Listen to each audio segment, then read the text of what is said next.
Hello world, I'm making a different kind of video today. It's not a music video, it's not a photography video, it's not a hi-fi video, it's a politics and activism video. At least I think that would be the category that YouTube would put it under. But the word politics comes from the Greek word for people, okay? And my kind of politics kind of comes out of, very mundane experiences that, I do the same as anybody else, okay? Now, I'm in a play in a couple of weeks' time, and for that play, I need a pair of black shoes. I don't have a pair of black shoes that doesn't belong in the bin, okay? So off I go to a local designer outlet near where I live, obviously, because it's local, funnily enough, okay? And I'm off, looking around for pairs of shoes, all right? I found a pair of shoes that I kind of liked at a reasonable price. In fact, and it came out £10 cheaper even than the price that was on the price tag. So I'm feeling, oh wow, this is great. So, I'll look around some of the other shops, okay, see if I can get some clothes. Now, I've lost a little bit of weight, okay. I was never really massive, but, for my height, I carry, probably, just a little bit too much. I've got, I suppose, a comfortable living, stomach, as it were, which, I do an awful lot of walking and stuff like that. Probably, far more exercise in a way than people that go to a gym, because I have to walk every day, okay? And do, 40 minutes walking twice a day, okay? So it's not like I'm some lard arse sitting there, flicking through the remote control on the telly and getting takeout pizza every night, because I don't, okay? But I have, a slightly larger belly than is possibly considered acceptable. My legs, on the other hand, are like pins, and they're very short, okay? And my arms are also quite short, okay? Witness, okay? All right, so that's me, that's my body shape, okay? Now, although I went into Abercrombie and Fitch, okay, and what I'm going to say is largely directed at Abercrombie and Fitch. It could also be directed at most of the shops that I go in, whether it's the supermarket shops, whether it's, Marks and Spencer's in the UK, M&S as they prefer to be known now, or whether it's, some, more upmarketed place like Hollister or something like that. They never have trousers in my size. I can never get them, okay? But I can usually get a 30-inch leg. I need a 29-inch leg, really, okay? But I can usually get a 30-inch leg, and I sort of, get by on it, okay? As I said, I've got a slightly larger waist size, okay? The jeans I'm wearing now are a 34-inch waist, and I can just about, get into those, but I can't get into every 34, because there's 34-inch waists and there's 34-inch waists, okay? So usually I go for a 36. Now, considering that in the past I was, even bigger than that, okay, most of the trousers that I wear now are far too big, and some of them, even come up here, with, how big they are, and, they never look right on me. So anyway, I'm in Abercrombie and Fitch, okay? Now, I'm expecting to be able to find jeans, okay, to be able to pick them myself, okay, go and try them on. If they fit, I'll buy them, kind of thing. So, I'm in there, okay, expecting to be able to look along a clothes rack with hangers, with jeans on hangers, and usually somewhere at the back there might be one pair of jeans that might fit me, okay? Instead, their jeans are stacked on shelves, okay, with the 28-inch there, okay, 28-inch waist there, and they go up, to you know, the tallest thing, and their largest size is a 36. Okay. I asked the guy for a 36 and a 34. He actually gave me a 36 and a 32. But I shouldn't be having to, you know, to feel that uncomfortable. You know, the message there is that if you're bigger than is acceptable, you know, you're put in this uncomfortable position of actually having to go and ask a shop assistant to get your size down. You know, because, you know, they've got to climb a stepladder to get them. You know, it's, you know, it rings alarm bells straight away. Okay, so he's getting me these jeans, whatever, and I, you know, he was actually quite a helpful bloke, really. But I went and tried a couple of pairs on. Okay, and the larger size just about fitted me because he hadn't twigged that he'd given me a 32-inch by mistake. So I'm putting this 32-inch on and thinking, God, I can just about do this button up, but, you know, it's not comfortable, kind of thing. So I put the 36 on, and, you know, it feels a lot better.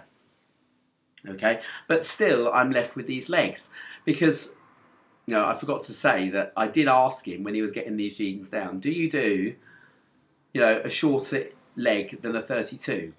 You do a 30-inch leg? No, it's just the way, you know, it's just, you know, our shops, we don't sell that size, kind of thing, you know. And I really should have, you know, just left at that point, really, but I didn't. I suppose because I'm, you know, it's lust, isn't it? You know, I'm just seeing Abercrombie and Fitch, cool. You know, it's the first time I've been in one of their stores. Okay, and you know, the jeans are on 50% off, which puts them into a nearly sane price bracket. So I suppose, you know, I'm kind of like, you know, blind to all these signs that should have been saying get out, for crying out loud. So I'm coming out after having tried these on, okay? And I said to the guy, well, you know, the legs are too long. Do they wear them in turn-ups? He took me to a picture and said, yeah, you know, you can see that they're all wearing turn-ups and whatever. You know, it's just your style, really. It's just however you want them to look, kind of thing. He gave me a few more pairs to try on, and then I actually found you know, a pair that, you know, had a slightly better fit, you know, that didn't kind of cripple me at the knee as well, because all these jeans, you know, the pair that I bought were called Slim Straight. That was their fit, and, you know, no one's ever accused me of being either of those for a very long time. Okay, so I think, right, okay, yeah, I'm giving this guy jeans back that I've tried on. I've got this pair, and I say, right, these are okay. All right, I'm just going to have a look around, whatever, and look around, whatever, look at the t-shirts, whatever, come back, buy my jeans. Okay, now, there are other shop assistants in there. Now, yeah, just, you know, let's just pause the story for a second to consider the shop assistants, okay? These shop assistants are, you know, it transpires, because I've done a bit of Googling since then. This is only since yesterday. But these shop assistants are kind of, you know, they are the look of the shop, okay? There is no one there that is slightly larger, okay? The guys in there were really handsome, young people, you know, in their 20s, you know, ripped chests, whatever, and, you know, gorgeous. The women were the equivalent, you know, perfect figures, and, you know, beautifully made up and everything else. And that was the same. I have to say, I went into a lot of shops, actually, in that designer outlet, and that was the same everywhere, okay? And that, to me, rings huge alarm bells, okay? Since my visit yesterday, I've actually seen a video on YT of, you know, some larger lady who went to actually apply for a job in Abercrombie, and they said, you don't have the look for us, okay? So this should have rung alarm bells, okay? Because in all the time that I'm trying trousers on, okay, going round the shop, Okay, now this could probably not have happened, but there is just that amount of, you know, of question in my mind as to whether or not these people were saying, look, you know, especially with what I'm going to say later, do we actually want this person buying our clothes?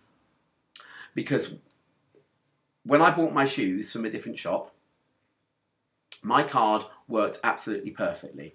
Okay, when I put it into the machine, come to this machine over here, as they usually do, I put my card into their card reader, and the instant it went in, it said remove card. Okay, it wasn't like you know, you put your number in and had it declined. That would mean you didn't have the money in your account or whatever to pay for it. It wasn't that. It was remove card the instant it went in there. Okay, she called a guy over. Oh, you know, they tried it a couple of times, tried swiping it. It just says insert card instead of swiping it, whatever. You know, they obviously either had a defective machine or they'd unplugged it or something like that, I reckon. And they'd deliberately taken me to that machine because, you know, instead of them saying, try this machine over here, try this till over here, because there's loads, and you know the store's virtually empty. You know, you would think that they would do anything to try and get that sale, okay? But instead, I'm saying to them, you're telling me I can't buy my clothes because your machine won't take my card. And they, yes, you know, there's a cash machine just up the way up there. You know, you can go and get some cash and come back and buy them. Now, that would be kind of like the worst thing that, as a retailer, that you could ever do to a customer, is get them to leave the store after having spent nearly half an hour in there without buying anything. Okay, I've spent half an hour in there. I've used up one of these gorgeous assistants' time, you know, on,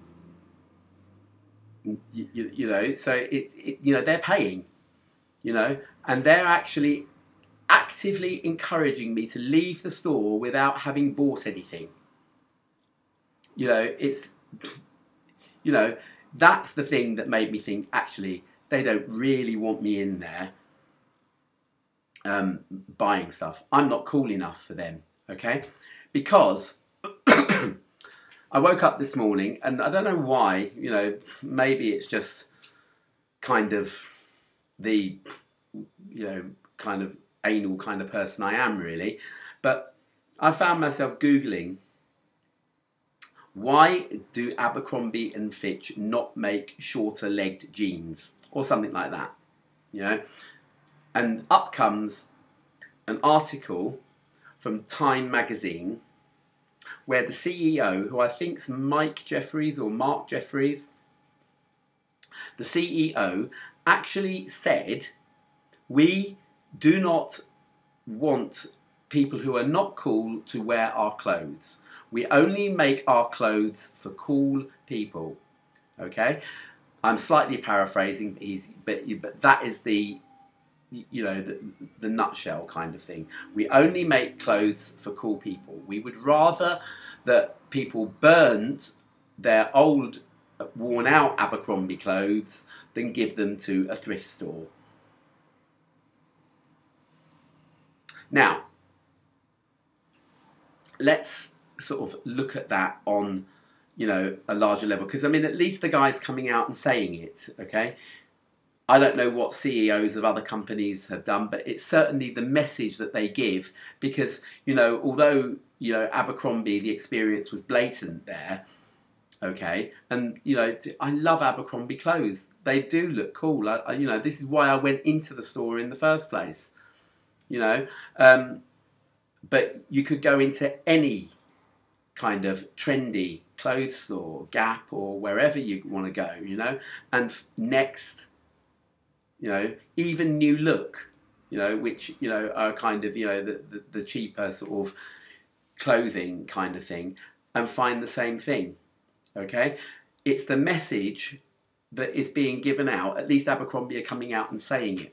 Okay, so that's why they're getting the brunt of my kind of concern, really. Okay, now, you know, looking at clothing on a global level, okay, let's, you know, consider the people who make these things. Now, last year, at about the same time that the Abercrombie CEO was making those really quite offensive comments, okay, which have offended lots of women, because it's women, you know, we do not make clothes for fat women. Okay, that was also coming out there, okay, because, you know, it's, you know, despite the fact that, you know, you get a lot of very vain men who, you know, want to look absolutely perfect and look their best, you know, it's by and large considered women that buy clothes and that are interested in clothes, and we do not make clothes for fat women. Okay, you know, actually, it's not fat women that they don't make clothes for. It's any woman like me, that any man that is a slightly different body shape from what, you know, is considered cool and acceptable. Okay, and I'm going to come on to this word cool in a minute. All right, because you know, we'll consider these people that make these clothes. Same time that this article's come out, it's about May of 2013, last year. Okay, so it's not a hugely long time ago. Okay, there's a big fire. Okay, what had happened was that there was this huge complex of buildings in Bangladesh that consisted of clothes sort of factories, okay, and there were some financial buildings in this same building complex, okay. The financial people had gone to their employers and they'd said, we don't think this building's very safe, okay, and, you know, we think, you know, given, you know, a couple of days, week, whatever, this building is going to collapse. We don't want to come to work. Those financial people that have been told, fine, don't come to work. The clothing people that are being paid about £40 a month, £40 a month, that is literally £10 a week, okay, that are working for places like, you know, Walmart. You know, they're, you know, one of the, you know, the top ones there, but I think H&M had a plant there as well, and, you know, various other really kind of supermarket-y kind of clothing things. You know, they're getting paid £40 a month, okay? 3 t-shirts for a tenner, okay, at Primark, okay? I think Primark had a plant there, okay? 3 t-shirts for a tenner, that is their wages, okay? You know, what is, you know, our kind of, you know, bargain clothing kind of thing, you know, for our kind of greedy world, that is a week's wages for one family that, you know, is at stake there. So anyway, these people were told, if you do not come into work tomorrow, you will lose your wages. So you had, you know, thousands of the very lowest paid workers going into a building that had been declared unsafe. Sure enough, within a couple of days, this building's toppled down, it's on fire. There's absolutely no health and safety, you know, to be seen anywhere, not even fire extinguishers, okay? So you've got this major fire going on, hundreds of people losing lives, you know, children, you know, 12, 14-year-old kids going into this place, losing their lives, you know, and thousands of people injured, okay? It's a major tragedy, okay? Now, since then, you know, people have had to, you know, sign agreements and stuff like that to kind of get their act together. But, you know, that's only really in terms of health and safety conditions, okay? I can't imagine that anywhere like Abercrombie and Fitch, or, you know, whether or not these people, sorry, my screensaver's come on, I've got to put my password in, and it's not taking it because I'm chatting and, right, sorry, I'm back now, so yeah. So I can't imagine that any of these clothing companies, you know, regardless of, you know, which factory does what or which supermarket manufactures where, they're not going to have, you know, nice middle class suburban area of California, you know, with, you know, paying kind of, you know, real world decent wages to anyone. They're going to go to these third world countries, okay, where, you know, the amount that they pay them might be slightly above subsistence level,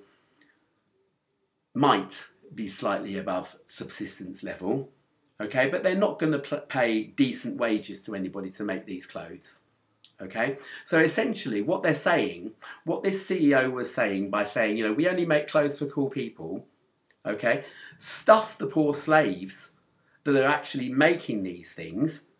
You know, they're not going to be able to afford to buy a pair of Abercrombie jeans, even at half price like I did. You know, it's just, you know, you know, we don't respect the people enough on the lower levels, you know, for them to even wear our products. Okay?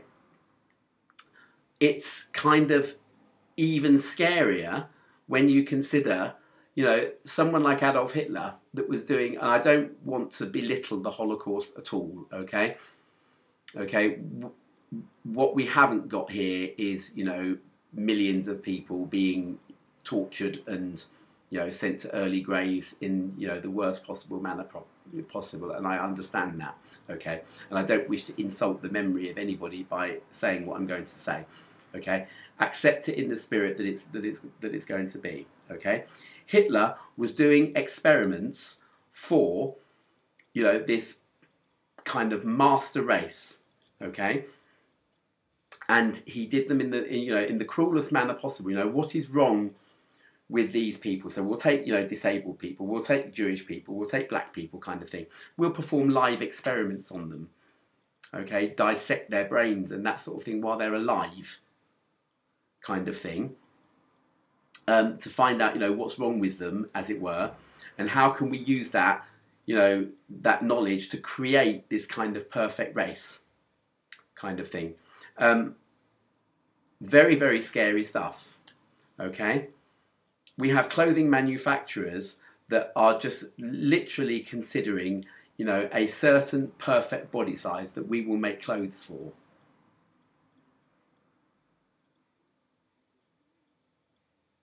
A certain perfect body size that we will only make clothes for. Okay? Instead of master race, they're using this word cool.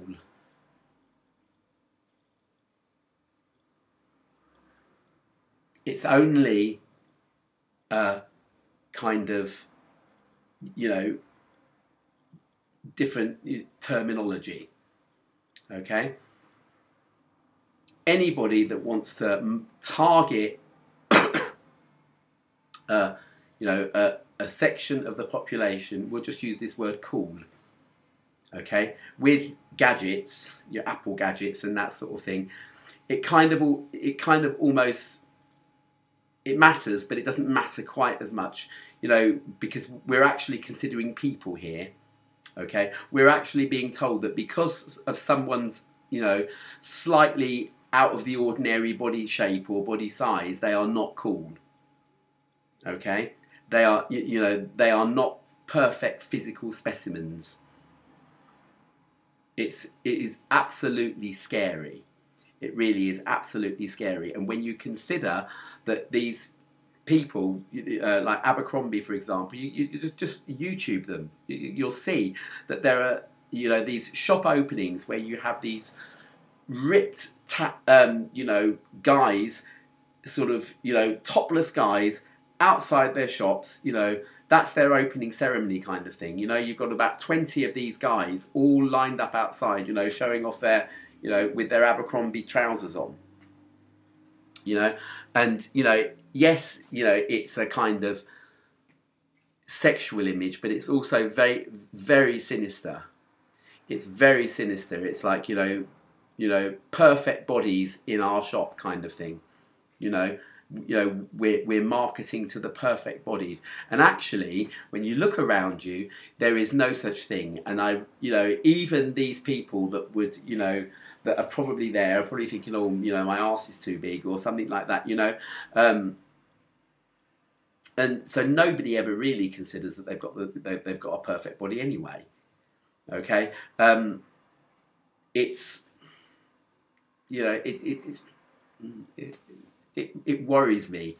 It actually really worries me. Okay, and you know, I kind of like wonder, you know, what do we do about it? Okay, there was a video that went viral last year. It's got about 8 million views on it now, of this chap that decided that, you know, because of this CEO's comments about the, you know, burn Abercrombie and Fitch clothes rather than give them to the charity shops, he went round to the charity shops and found, you know, as many Abercrombie clothes as he could. You know, obviously people who hadn't listened to him or hadn't heard him say it, whatever, had obviously given some of their clothes to, you know, some of the more upmarket charity shops, you know, in whatever region of America. He was going around and giving those out to the homeless. At first, the homeless people was like, what is this? But, you know, he kind of, you know, people relaxed and whatever, and they took the clothes. And yes, you know, that is, you know, kind of a you know, two fingers job in your eye to Abercrombie, okay? But what do we do, okay? Because I now have a pair of Abercrombie jeans and t-shirts, okay? I didn't know any of this when I bought it, and I'm, you know, feeling quite awful about it, really, okay? But, you know, me with my body size, okay, I just feel kind of like, you know, I'm wearing these clothes and I'm actually making the statement that here is an uncool person with an odd body shape that is actually daring to wear your clothes in public. I have a good mind actually to go and stand topless outside Abercrombie in Ashford and, you know, just give out Mark Jeffries or Mike Jeffries, you know, comments about cool people, whatever, to people as they walk past. You know, because it's just thoroughly objectionable, really. And I do think that, you know, yeah, if I was to come on YouTube and make insulting comments about fat people, gay people, black people, whatever kind of people that, you know, hate words, whatever, I'd be slaughtered for it, and I would expect it. Okay, but you have got whole companies and whole market mentalities that are basically, you know, in their own way, spreading hate. And, you know, and that hate, you know, comes out in, I can only imagine, because I felt a little bit of it yesterday, you know, having to ask the bloke to get the clothes down and everything, how isolated, you know, really outsized people must feel when they go into these shops, you know, and how kind of small that must make them feel. Okay, you know, so guys, what do we do about it? Okay, if you see me in my Abercrombie t-shirt and jeans, it is an uncool person not trying to be cool, knowing that they are not cool, knowing that their body isn't perfect, but wearing the clothes anyway. And hopefully, you know, anyone that works in Abercrombie and Fitch will see that, you know, it's one in the eye to them. Okay? Right, I will end this video because I've rambled on a little bit, but yeah.